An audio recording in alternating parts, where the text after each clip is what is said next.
इसे मैं आग में रख के बढ़िया से पका देती हूँ।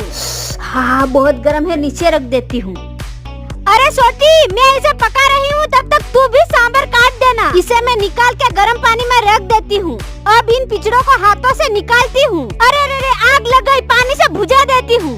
रुक छोटी, अभी बताती हूँ। ये ले। ठीक से काम तो करती नहीं, पागल कहीं की। चलो अब इसमें सब्जियाँ भर देती हूँ। छोटी थोड़ा हनी लाई तो ला, जल्दी इसमें डाल। हाँ हाँ हटो, देखो मैं पूरा मध उठा के ले आई। बस अब नहीं दूंगी। ये मध पूरा अच्छे से लगा देती हूँ। अब ये लाल मिर्च डाल के इसमें भर देती हूँ। दोस्तों आप भी मेरी प्यारी दीदी की मेहनत के लिए वीडियो को लाइक करके चैनल को सब्सक्राइब कर देना। अब इसे यहाँ लटका के ऊपर से थोड़ा तेल लगा देती हूँ। देखो कितना बढ़िया से पक रहा है। अभी इसे निकाल के खाएंगे। Yummy yummy.